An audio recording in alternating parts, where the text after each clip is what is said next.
글로벌 경쟁력을 가진 기업과 그 CEO들의 리더십에 의해 좌우될 미래 사회에서 우리가 살아남기 위한 최고의 제안. 선진 경영 기법의 전문가이자 혁신적 전략가인 글로벌 CEO들에게 그 노하우를 배워보자. 손자병법에 의하면 지도자는 두 가지의 덕목을 갖춰야 한다고 합니다. 첫 번째는 부하를 아끼고 사랑하는 자애로움, 즉 자이고, 둘째는 업무에 있어서 한 치의 빈틈도 용서하지 않는 냉정함, 즉 엄이라고 합니다. 이 자와 엄 두 가지의 덕목을 동시에 갖추고 있는 지도자 삼성 테스코의 이승환 사장을 오늘 조동성이 만난 글로벌 CEO에서 만나보시겠습니다.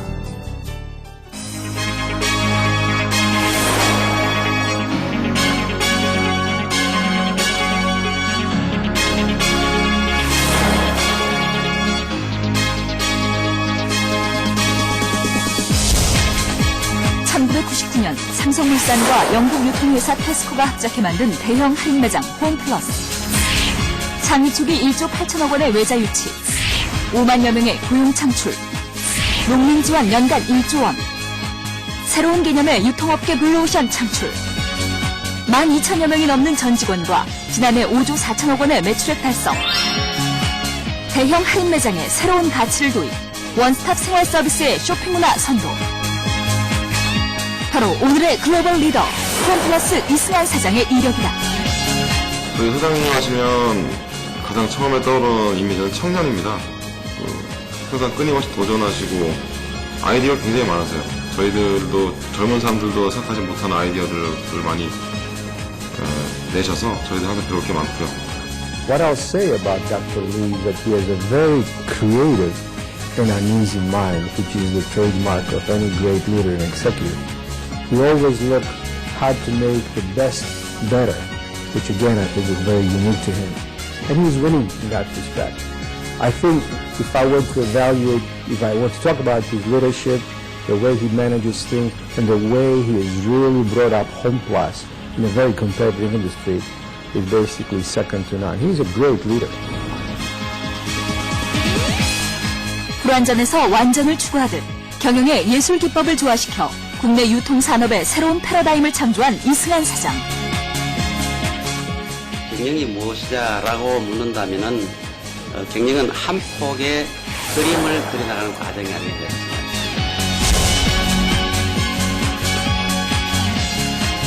(1970년) 삼성그룹 공채 11기로 제일모직 입사.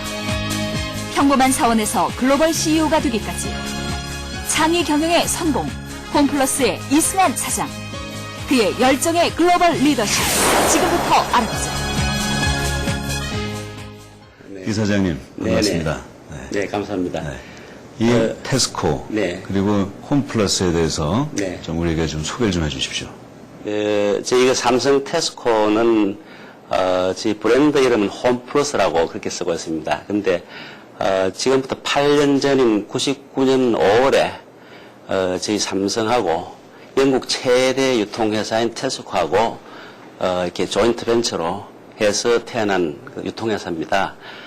근데 저희가 그 사업을 하는 거는 흔히 이제 할인점이라고 그러죠. 근데 그 할인점을 새로운 개념으로 바꾼 가치점이라는 그 새로운 형태의 할인점을 만들어서 운영을 하는데 현재 전국에 55개가 있습니다. 그보다 훨씬 적은 규모의 익스프레스라는 점포도 운영을 하고 있고요.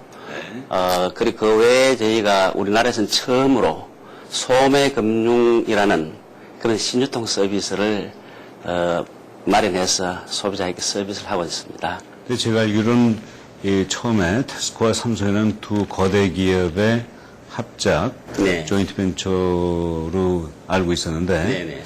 이 사장님 말씀을 어디 딴 데서 들어보니까 이건 두 회사가 합작한 게 아니라 두 회사는 그냥 투자만 했고 예.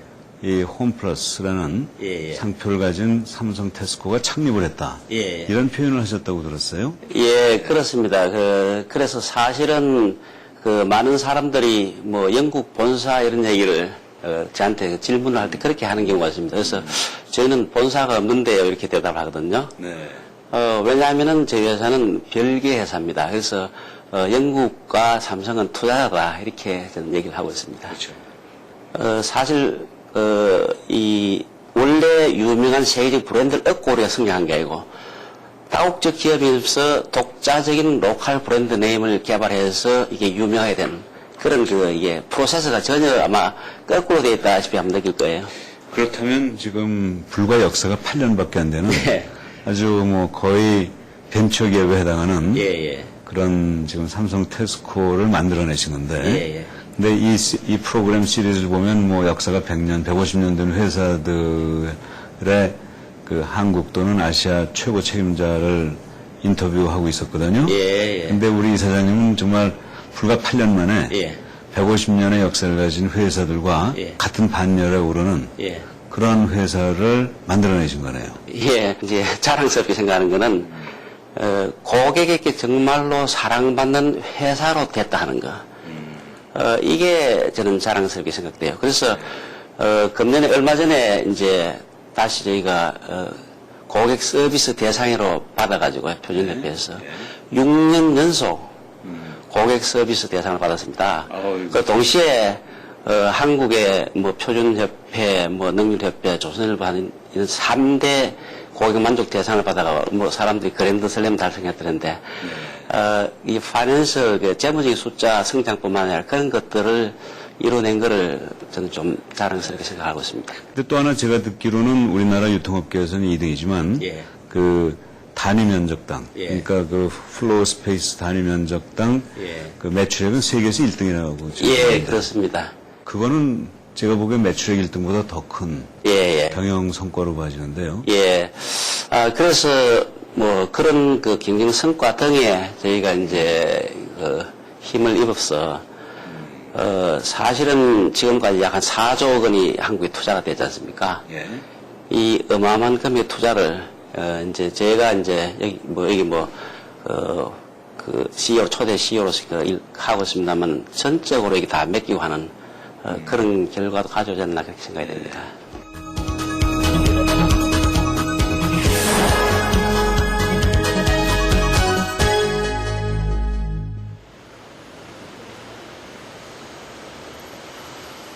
오늘은 한 달에 한 번 기업 문화에 대한 행사가 있는 날. 여러분 남자 40대가 영화 보러 걸려 이런 5명 몰려가는 거 봤어요? 여성 마케팅 전문가 김미경의 여성 고객을 위한 리더론 강의가 한창이다. 첫째는 뭡니까? 주책 때문에 가는 거예요, 백화점은. 그리고 국내 기존의 대형 할인점들과의 경쟁에서 고객을 위한 맞춤 리더십 필요성 인식. 그의 성격답게 강의 내용을 꼼꼼하게 메모하는 이승환 사장. 여자가 백화점에서 친구 됐습니다. 고맙습니다. 그래서 사람들은 그를 열정이라고 표현한다. 50대가 넘어가면 사람들한테 권위적이지 않게 보이는 거 있잖아요. 그게 무지 어려운 일이에요. 왜냐면 생활 자체가 다 권위적이라. 근데 본인이 그렇지 않게 살아왔고 또 그런 걸 직원들한테 보여주고 그게 참 조직 문화를 형성하는 매우 중요한 포인트가 됐을 것 같아요. 제 보기에는. 직원들의 창의성을 돕기 위해 이승환 사장은 동아리 활동에도 적극적이다. 국가대표 선발돼서 제가 아시아컵에 나갔던 사람입니다. 어이고. 동아리 모임은 직원들의 자기 개발에 중요한 영역으로 이승환 사장은 활동비를 책정해 동아리를 지원하고 있다. 예전에 본 사진이고요. 아래 사진은 이제 제가 이 국가대표 현재 홈플러스에는 직원들이 꾸려가는 300개의 동아리, 240여 개의 커뮤니티가 있다.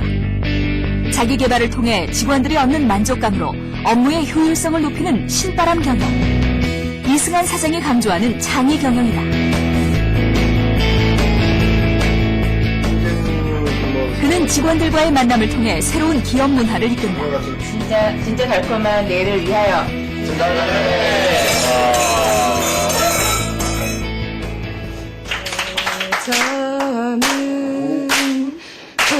자유로운 분위기 속에 와인을 마시며 직원들과 자유롭게 대화하는 문화. 이런 문화가 신바람 경영의 바탕이다. 저희는 신바레이션 문화입니다.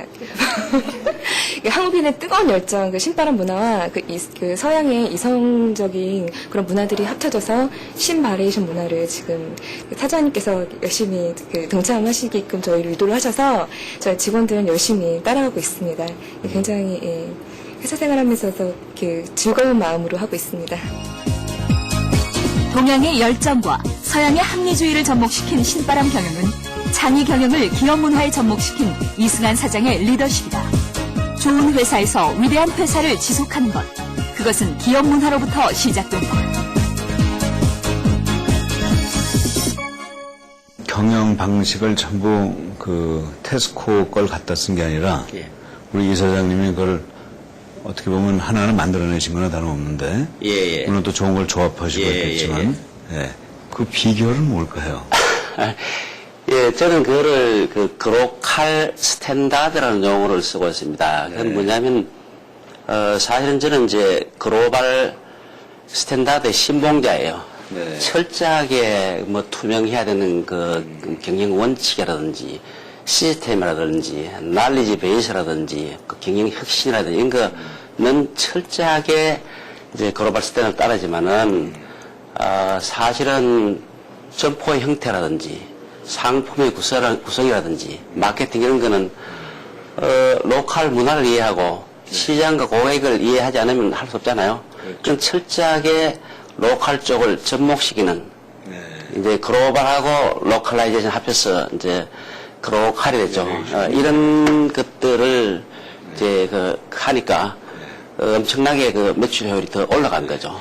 근데 제가 알기로 우리 이 사장님은 그 테스코에 전 세계 15개 투자 중에서 유일하게 영국인이 아닌 한국인이 경영을 담당하는 그런 따라서 어떻게 보면 그 영국 사람으로서 영국 회장의 지시를 받는 것보다는 한국인으로서의 어떤 독특한 경영을 하신다고 제가 들었거든요. 근데 거기는 반드시 글로벌 스탠다드로서의 그 철학이나 원칙이 나쁘다는 뜻이 아니라 당연히 그걸 지키면서도 거기에 플러스 알파로 맞습니다. 한국인으로서의 철학이라든가 그렇습니다. 원칙 그게 좀 있을 것 같은데요. 그건 뭔가요? 가장 첫째가 저는 이제 아시아 밸류 이제 예를 들면 이제 한국인으로서 가지고 있는 그 가치관 이런 거, 또 문화 이런 게 다릅니다. 저희가 이제 만들어낸 그 중에 독특한 문화가 있습니다. 그게 신바레이션 문화라고 합니다. 제가 한국 사람들 신바람 나면 일 잘하잖아요. 그 신바람 나는 분위기를 어떻게 만들어내느냐. 이미 외국에 이제 다국회사 들어오지만은 그러나 신바람만 가지고 일하면 이게 회사 잘 안 될 수가 있어요. 어떻게.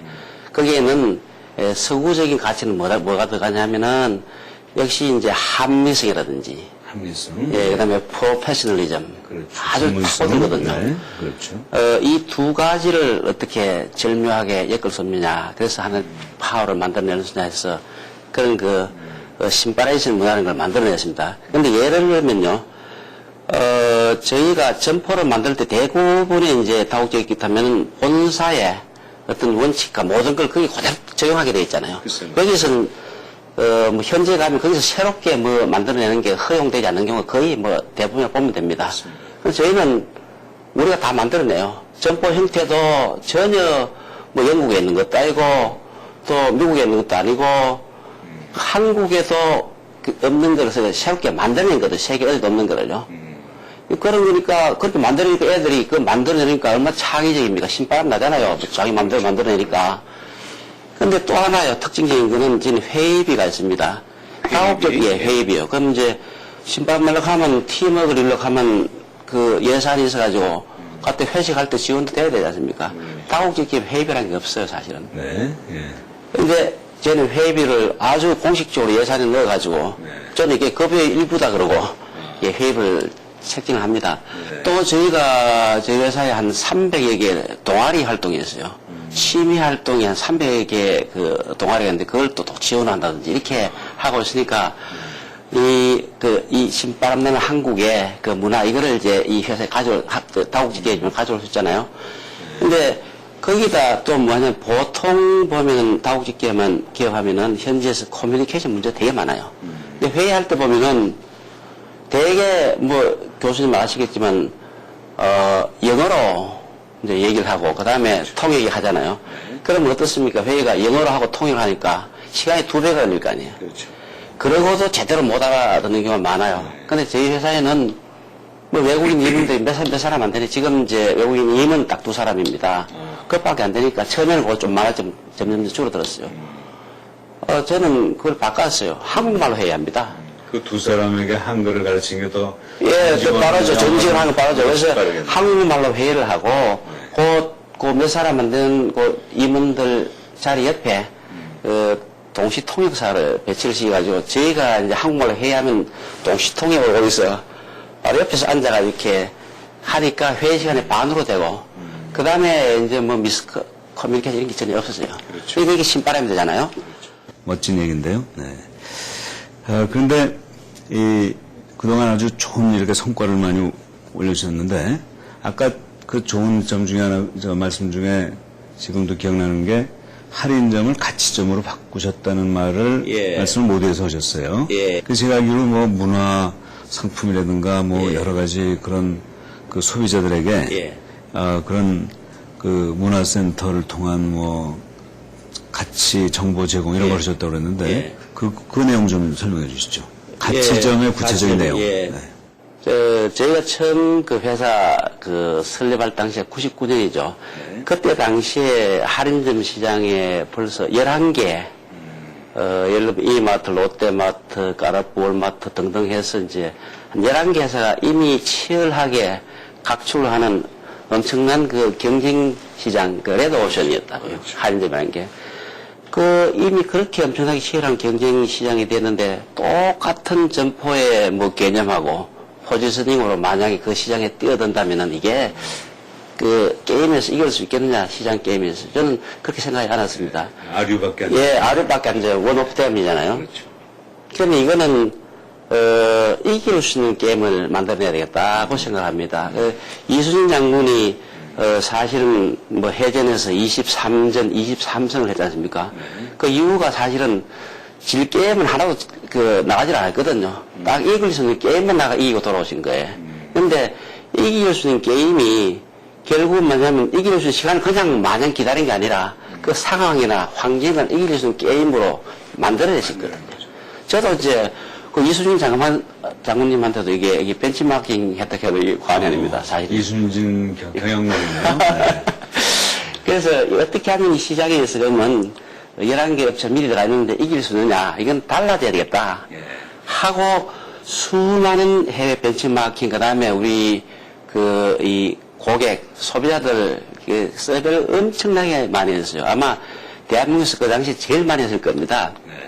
그러고 이제 결론을 얻은 겁니다. 이 고객들은 기존의 할인점 같이 굉장히 드라이하고 환경이 그렇게 좋지 않은 데서 원스톱 쇼핑, 그냥 뭐 많은 한 10만 가지 제품을 그냥 싸게 정도 살 수 있는 원스톱 쇼핑을 원하는 게 절대 아니었어요. 조사를 해보니까.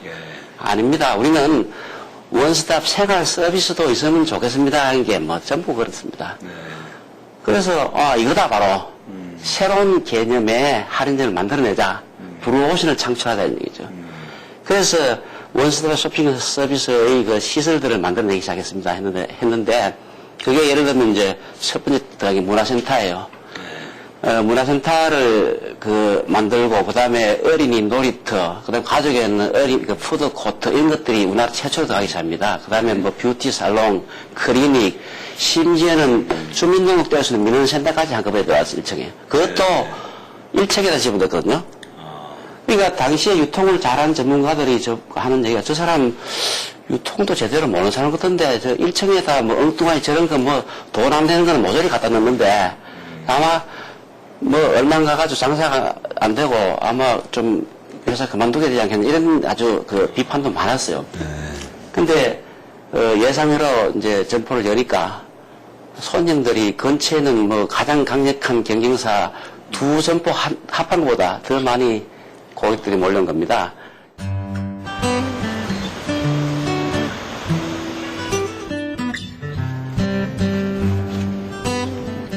갤러리에 온 듯한 이승환 사장의 집무실, 그의 아이디어가 시작되는 장소다.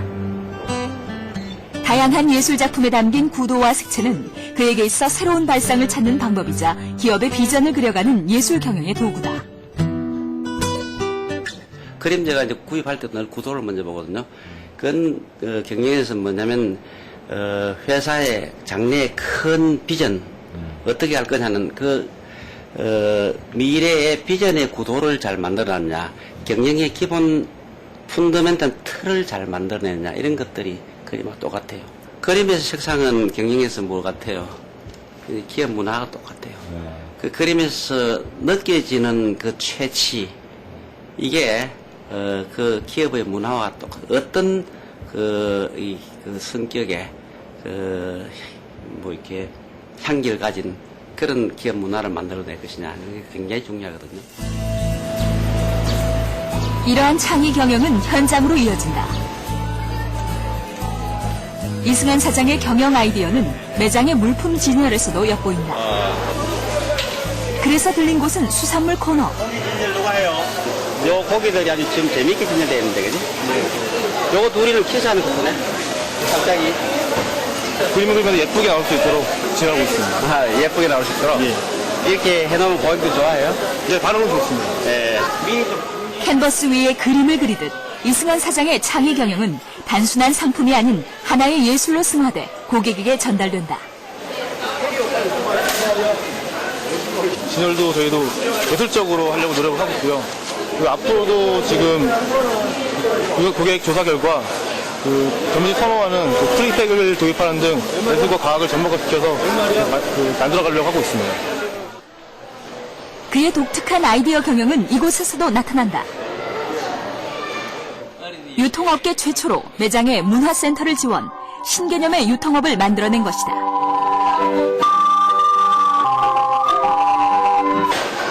다양한 문화 체험을 제공, 단순한 쇼핑이 원스톱 생활 서비스로 변화.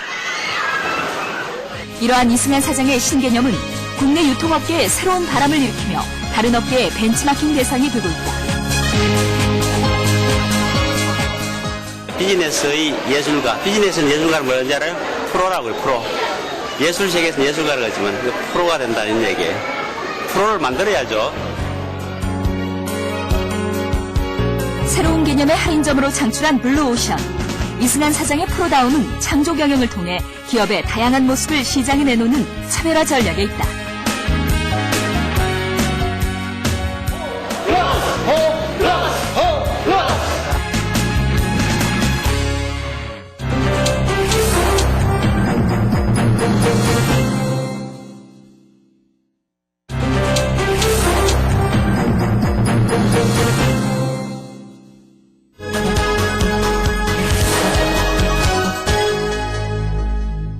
재작년 2005년에 예. 하버드 비즈니스스쿨에 가서 예. 예술경영론이라는 제목으로 예, 말씀하셨다고 들었는데 예, 예. 글쎄 이게 예술경영일 것 같은 느낌은 들긴 드지만 좀 더 예. 구체적으로 왜 예술경영인지 예. 그거 말씀해 주시죠. 예, 하버드 대학에서 이제 강의할 때는 그 예술 경영론, 뭐 병풍 경영론 이런 얘기, 뭐 그런 만들기 경영 이렇게 이제 하니까 좀처럼 이 사람들이 듣지 못하는 소리거든요. 그렇죠.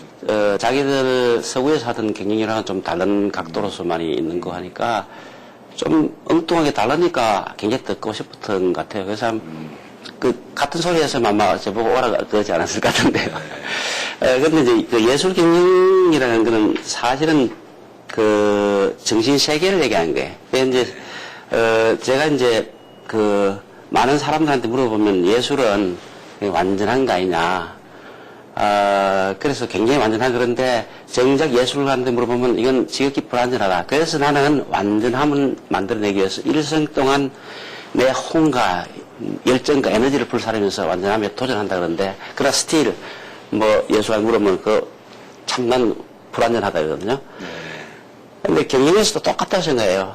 만약에 이제 저희 그 최종 그 일하는 우리 직원들하고 최고 경영까지 이 예술가의 혼과 열정으로 일할 수 있는 그런 거를 회사에 만들어낸다면 왜 경영도 예술의 어떤 수준에까지 다다르게 할 수 없을까 하는 게 이제 제 예술 경영의 지론이거든요.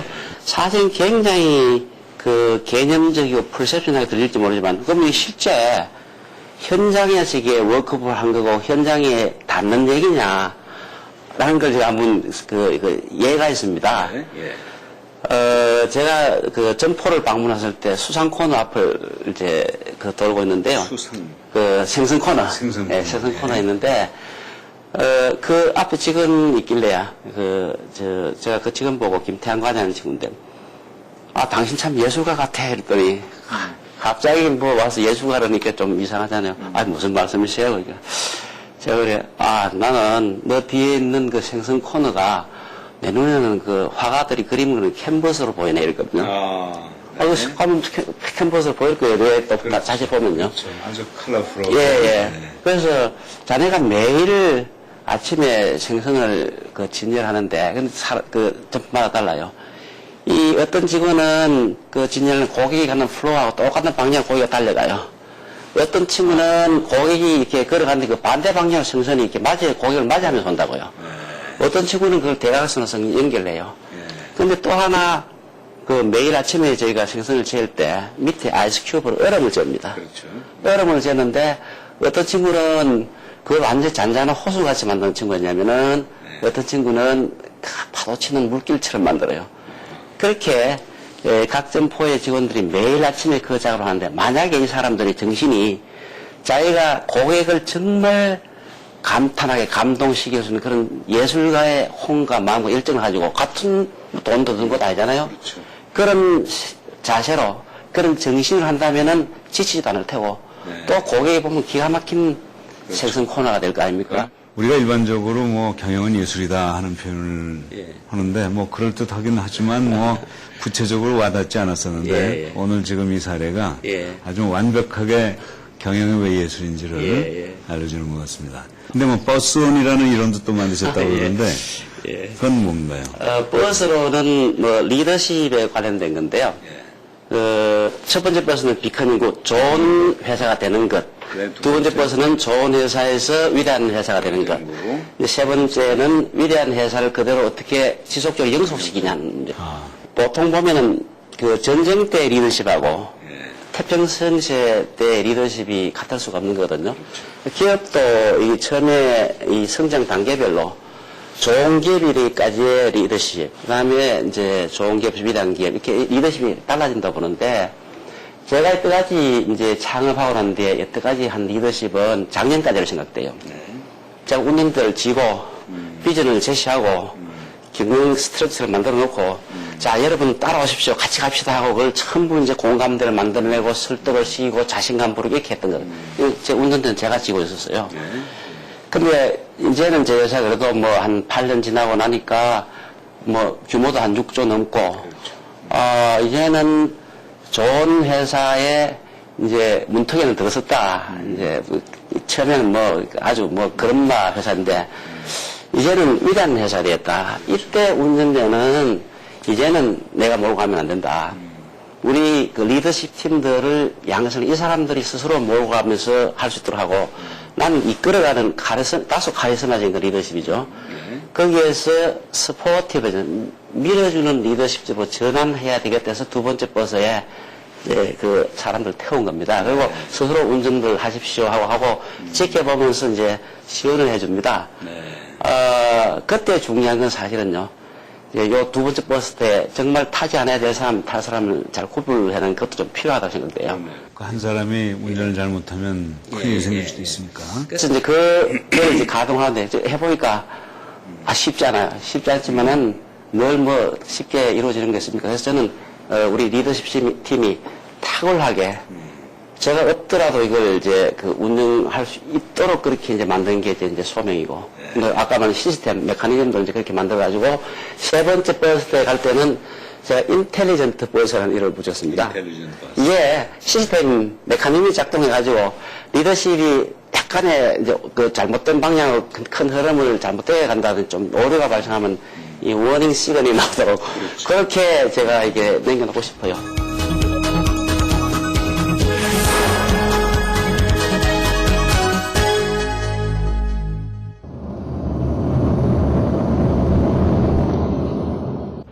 여보세요? 발로 뛰는 이승환 사장은 바쁜 글로벌 리더. 그동안 잘 지냈어요? 9월 9일이면은 영국에 가 있는 것 같은데? 1년간의 스케줄을 빼곡히 적어놓은 일정. 장이 경영을 위해 노력하는 CEO 이승환 사장의 모습이다. 수고합니다. 스케줄이, 연간 스케줄이 다 나와 있어요. 예, 연간 스케줄이, 1년 365일 스케줄이 이겁니다. 파랗게 보이는 거는 제가 해외에 출장 나간 거고, 또 노랗게 보이는 거는 그 해외에 주요한 사람이 한국으로 방문하는 거고, 연간 스케줄을 짜가지고 하기 때문에, 이게 중간에 이게 정해진 걸 참 변경하기 좀 힘들어요. 바쁜 일정에도 그가 빼놓지 않는 일정은 직원들의 창의력을 키우는 것이다. 여러 가지 형상으로 이렇게 메꿔 나간다고 하면 그 게임이 참 재밌을 것 같아요. 이승환 사장은 디자인실 직원들과 함께 창의 경영의 아이디어를 보여주기 위해 이곳에 들렀다. 이 기둥이 짝짝 있는 것처럼. 리움 뮤지엄을 처음 마스터 플랜 할 때, 내가 이걸 시작을 했었는데, 우리 그 디자인 센터 사람들이 하도 궁금하게 생각해가지고, 우리 디자인은 역시 좀 창의적이고 예술적인 그런 쪽을 많이 추구도 하니까, 같이 한번 보면 좋을 것 같아서 왔어요. 여기가 이제 아까 새로운 발상을 이끄는 이승환 사장의 리더십은 직원들에게도 자극이 된다. 낮았어요. 더 낮춤으로 해서 두 개의 D가 더 돋보이게 그렇게 기획을 했었는데 나중에 스페이스 경영학을 전공한 그는 전공과 상관없는 도시개발 박사학위를 취득했다. 그만큼 아름다운 도시를 만들기 위해 노력해온 것이다. 홈플러스의 CEO로 취임하기 이전 리움 박물관을 비롯해 신공항 고속도로, 영종 국제자유무역도시, 테크노밸리, 도곡동 타워팰리스, 종로타워 등의 도시개발 프로젝트에 참여해 다양한 창의 경영을 이끌었다. 제 자신도 아름다운 도시, 멋있는 도시, 그런 매력 있는 도시 살고 싶은데 외국 사람들이 어느 나라에 이제 관광을 가거나 쉬러 가거나 할 때 얼마나 아름다운 도시 가고 싶어 하겠습니까? 얼마나 중요합니까, 그게? 예술 매니지먼트의 리더로 불리는 이승환 사장. 창의 경영의 뿌리인 문화가 바뀌어야 기업 비전이 변화한다는 그의 리더십은 오늘도 바쁘게 움직이고 있다.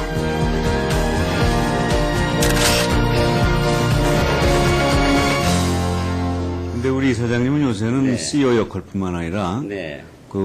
우리 서울시 오세훈 시장과 함께 예.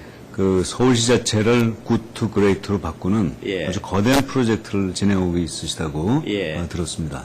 서울시의 미래의 새로운 그림을 그릴 수 있는 그런 집을 하나 만드는 작업에 참여를 했습니다. 그래서 이게 100일 창의 서울본부라고 그러는데요. 그 본부장을 좀 맡아서 미래 설계를 좀 같이 해달라 그래서 그 집을 하나 만들었습니다. 아, 그래요? 예. 예, 그 집 이름이 비전 하우스라는 집이에요. 비전 하우스. 예. 그 집의 그 지붕은 바로 비전을 나타내는데요. 그 지붕의 비전을 어떻게 할까 하다가 맑고 매력 있는 세계 도시 서울 이렇게 했다고요. 보통 일반 문제는 세계 제1류 도시 이랬는데 결국은 매력 있는 도시가 경쟁력 있고 살기 좋은 거 아니야. 근데 그건 좀 맑아야 되겠다. 하는 걸. 웰빙을. 예, 그렇습니다. 그래서 조금 커뮤니케이션 언어로는 조금 어렵긴 하지만은 일단 그렇게 정했는데 그게 정성적인 비전인데 여태까지 국가든 그다음에 지방자치단체 서울시든 간에 정량적인 비전을 가진 걸 못 봤어요. 네. 그래서 오세훈 시장하고 의논해서 정량적인 비전을 만들었습니다. 그래서 처음에 세계 10위의 도시를 만들자 이렇게 하려고 그러다가 아직까지 자료가 부족하고 해가지고 조금 양보해가지고 세계 10위급의 도시를 만들자 이렇게 정량적인 비전을 만드는데 현재 서울이 세계 도시라는 상품을 파는 시장에서 나간다면은, 경쟁을 한다면은, 도시 월드컵, 만약 그런다면은, 지금 한 30위 안팎 됩니다. 브랜드 가치로 예, 브랜드가 27위, 이렇게 30위 안팎이거든요. 그래서 4년 동안에 10위권으로 만들자는 아주 뚜렷한 정량적인 비전을 지붕에다 만들어 놨단 말이에요. 그거를 달성하기 위해서 그러면은, 밑에 기반이나 주춧돌을 어떻게 해야 되느냐 하는데, 사실은 저희가, 좀 어려운 거가, 이 시청 직원들의 문화. 그렇죠. 이 공무원 조직의 문화를 바꾸지 않으면은, 이 비전을 달성하기 어렵다 해서 그 문화를 바꾸는 작업으로서 가치 기준도 만들고 그다음에 시 자체 문화를 창의에 가득 찬 그런 그 열정의 문화 만들자 해서 그 작업을 쭉 한 겁니다. 그리고 뭐 기둥에 뭐 전략이라는 게 여러 가지 있습니다만은 간단하게 얘기하면 여러 가지 전략은 많아요. 많지만은 근본적으로 정량적인 비전하고 가치 기준, 그다음에 조직의 문화를 완전히 바꾸자는 그런 쪽으로 이제 그 체계를 만들어 진행을 하고 있습니다.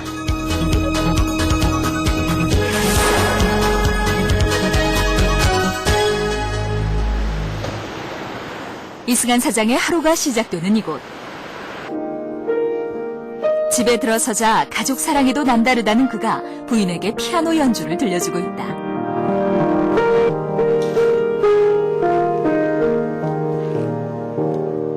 집에 3가지 보물이 있어요. 아, 그래서 예. 보십시오. 예. 집에 오는 손님에겐 꼭 보여준다는 보물은 무엇일까? 3번째 데이트할 때 이 차도를 선물을 받았어요. 그래서 이제 이게 데이트할 때 첫 번째 선물이에요. 이 여자가 돌 2개에 그냥 넘어간 거예요. 33년 전 부부의 연을 맺은 아내는 그가 힘들 때마다 가장 큰 힘이 된다. 그래서 이승환 사장은 아내를 두고 작은 거인이라 부른다. 무엇보다 가족의 소중함이 먼저라는 이승환 사장. 사실 그의 가슴엔 오랜 세월 묻어둔 아픔이 있다. 아, 미술관이에요. 예. 사실은 아들이 있었어요. 아들이 있었는데 이 국민학교 때 이제 체육 시간에 사고로 이제 그 하늘나라에 갔는데 그게 나한테는 이제 가장 큰 고통이었죠. 고통이었고. 그러더니 저 사람 위암에 걸렸어요. 위암 걸려가지고 좀 암 투병을 하는데 아들은 이제 하늘나라고 집사람은 이제 위암 투병할 때 그 시절이 내한테는 뭐 가장 어려운 시절, 인생의 뭐 아주 그 길고 긴 그런 어두운 터널 같은 거였죠. 길고 어두운 터널을 열정 하나로 이겨낸 이승환 사장. 지금은 사위를 아들 삼아 가족에 대한 사랑을 이어가고 있다. 딸애 이쁘지? 얘 스타일도 괜찮잖아. 아주 촌놈같이 자라가네. 아픔을 노력으로 승화시킨 열정의 리더. 이승환 사장을 세상에 서게 한 가족의 힘은 바로 그의 심장을 뛰게 하는 행복이다. 이렇게 지금 말씀 들어보면 우리 이사장님은 끊임없이 창조를 말로 하시는 게 아니라 행동으로 옮기시는 것 같아요. 근데 창조라는 건 어떻게 보면 그 개념 자체가 누구한테 배우는 게 아니라 스스로 개발하는 건데 그럼에도 불구하고 우리 이사장님이 이렇게 존경한다거나 또는 멘토로 삼는 그런 선배나 스승이 있으신가요? 네, 당연히 있죠. 저 경우는 굉장히 좀 럭키했던 것 같아요. 왜냐하면 제가 형제가 많습니다. 이제 아버님, 어머님이 이제 다 돌아가셨어요. 돌아가셨지만 늘 제가 이제 어릴 때 자라나던 그 방에 이제 이 휘호가 있습니다. 그게 기산심해라고. 기산심해. 이제 기계는 상가고 마음은 바다와 같이 넓어가지고 어떤 경우도 모든 사람을 포용할 수 있어야 된다. 이런 얘기겠죠. 그런 하나의 뚜렷한 이제 가훈을 가지고 있었고. 심해. 근데 이제 제가 7형제가 있어요. 제가 7형제인데, 여자 형제는 하나도 없고, 전부 남자 형제인데, 그 중에 제가 몇 자로 돼 보입니까? 7번째입니까? 아, 어떻게 잘 아시네요. 말씀하시니까 얘가 저 필링이 그렇습니까? 막내 같은 그 기질이 좀 있으신 것 같아요. 고맙습니다. 근데 이제 6형님 있다 보니까 그 6형님하고 생활하는 속에서 정말 멘토가 되어 벤치마게 된 거예요. 큰형님은요, 원리 원칙주의자예요. 서울대학교 학장도 하시고, 그 학술원 회원이고 하시지만은, 학교 때 별명이 쌍근총이라는 학생들 사이에 별명이 있었어요. 왜 그랬다 했더니, 1학기 F, 2학기 F 이래가지고, 두 학기 다 F니까 쌍근총이라고. 근데 어떤 학생이, 어떤 학생이 와가지고, 이거 너무 하지 않습니까? 그러니까, 자네는 FAI에 주가가 없어서 애플을 줬다고 그러시는데, 이제 큰형님은 정말 그렇고, 둘째 형님은 또 대조적으로 굉장히 융통성이 많아요. 그걸 제가 배울 수 있고, 셋째 형님은 무지하게 정확하게 공인회계사거든요. 근데 보정수표. 보정수표를 할 정도로 이렇게 아주 틀림없어요. 그 다음에 이제 그 넷째 형님은 그 목사님이라고 그렇습니다. 이제 그 순수함이라든지 자기를 좀 희생해가지고 하는 그런 정신, 이게 넷째 형님 가지고 계시거든요. 다섯째 형님은 약간 고집불통해. 근데 그냥 신념은 뚜렷해요. 그래서 이제 그런 걸 배울 수 있고, 제 바로 위의 형은 집요합니다. 하여튼 집요한데 이제 그 남을 저를 상당히 많이 배려해 줬어요. 그런 그 멘토가 형제들 속에 있었다. 6명의 형님을 예. 멘토로 예. 다양한 6가지의 덕목을 그럼요. 그게 이제 제가 오늘날 이렇게 조직생활 하면서 그 모든 걸 원만하게 이끌어 나갈 수 있는 하나의 큰 그 리더십의 바탕이 됐지 않냐. 이제 또 하나, 이제 한 사람 제가 영향력을 준 사람이 있습니다. 그분이 누구냐면 뭐, 잘 아시겠지만 이제 삼성그룹의 이건희 회장입니다. 제가 그룹 비서실에, 있을 때, 부사장으로 있을 때입니다. 아주 가까이 모셨는데, 정말 이 삼성그룹을 그 리딩을 할 때, 이끌어 나갈 때, 굉장히 그 꿈이 커요. 비전이. 그러니까 늘 보면은 4세대 삼성을 먹여 살릴 4세대 산업은 뭐냐, 상품은 뭐냐, 이렇게 보이지 않는 까지 보려는 그런 거 비전이라는 거, 스케일이 무지 큰 거.